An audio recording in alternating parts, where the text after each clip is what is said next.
ಮಂಗಳೂರು ನಗರದಲ್ಲಿ ಸುರಿಯುತ್ತಿರುವ ಭಾರೀ ಮಳೆಯ ಪರಿಣಾಮ ಕಂಕನಾಡಿ ಪೊಲೀಸ್ ಠಾಣೆಯ ವ್ಯಾಪ್ತಿಯ ನಾಗುರಿ ಪ್ರದೇಶದಲ್ಲಿ ಮನೆ ಮೇಲೆ ತಡೆಗೋಡೆ ಕುಸಿದು ಬಿದ್ದು ಹೆಂಚಿನ ಛಾವಣಿಯ ಮನೆ ಕುಸಿದ ಪರಿಣಾಮ ಮಹಿಳೆಯೊಬ್ಬರು ಹಾಗೂ 2 ಬಾಲಕಿಯರು ಮೃತಪಟ್ಟಿದ್ದಾರೆ. ಘಟನೆ ಸಂಭವಿಸಿದ ವೇಳೆ ಮನೆಯಲ್ಲಿ ಒಟ್ಟು 6 ಮಂದಿ ಇದ್ದರು. ಘಟನೆಯ ಮಾಹಿತಿ ತಿಳಿಯುತ್ತಿದ್ದಂತೆ ರಾಷ್ಟ್ರೀಯ ವಿಪತ್ತು ನಿರ್ವಹಣಾ ಪಡೆ ಸ್ಥಳಕ್ಕೆ ಧಾವಿಸಿ ರಕ್ಷಣಾ ಕಾರ್ಯಾಚರಣೆಯಲ್ಲಿ ತೊಡಗಿದೆ.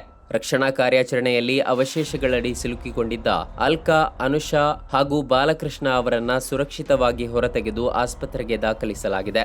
ಅವಶೇಷಗಳಡಿ ಸಿಲುಕಿದ್ದ ಶಾಂತ, ಅನಾಮಿಕಾ ಚೌರಾಸಿಯಾ ಹಾಗೂ ಪರಿ ಅವರನ್ನ ಹೊರತೆಗೆದಾಗ ಅವರು ಮೃತಪಟ್ಟಿರೋದು ದೃಢಪಟ್ಟಿದೆ. ಮೂಲತಃ ಬಿಹಾರ ರಾಜ್ಯದವರಾದ ಬಾಲಕೃಷ್ಣ ಅವರ ಕುಟುಂಬ ಕಳೆದ 20 ವರ್ಷಗಳಿಂದ ಕಂಕನಾಡಿ ಗ್ರಾಮದ ಕಂಕನಾಡಿ ಪೊಲೀಸ್ ಠಾಣೆಯ ಹಿಂಭಾಗದ ಪ್ರದೇಶದಲ್ಲಿ ವಾಸ ಮಾಡ್ತಾ ಇತ್ತು ಎಂದು ತಿಳಿದು ಬಂದಿದೆ. ಜಿಲ್ಲಾಧಿಕಾರಿ ದರ್ಶನ್ ಹಾಗೂ ಪೊಲೀಸ್ ಕಮಿಷನರ್ ಸುಧೀರ್ ಕುಮಾರ್ ರೆಡ್ಡಿ ಅವರು ಘಟನಾ ಸ್ಥಳಕ್ಕೆ ಭೇಟಿ ನೀಡಿ ಪರಿಶೀಲನೆ ನಡೆಸಿದ್ದಾರೆ. ನಮ್ಮ ಕಾರ್ಯಕ್ರಮಗಳನ್ನ ನೀವು ನೋಡ್ತಾ ಇದ್ರೆ ನಮ್ಮ ಚಾನೆಲ್ ಅನ್ನ ಸಬ್ಸ್ಕ್ರೈಬ್ ಮಾಡಿ, ಪಕ್ಕದ ಬೆಲ್ ಐಕಾನ್ ಒತ್ತಿ ನಮ್ಮನ್ನ ಬೆಂಬಲಿಸಿ. ಹಾಗೆ ನಮ್ಮ ಕಾರ್ಯಕ್ರಮಗಳನ್ನ ಲೈಕ್ ಮಾಡಿ, ಕಮೆಂಟ್ ಮಾಡಿ, ಅದನ್ನ ಬೇರೆಯವರಿಗೂ ವಾಟ್ಸ್ಆಪ್ ಮೂಲಕ ಶೇರ್ ಮಾಡಿ.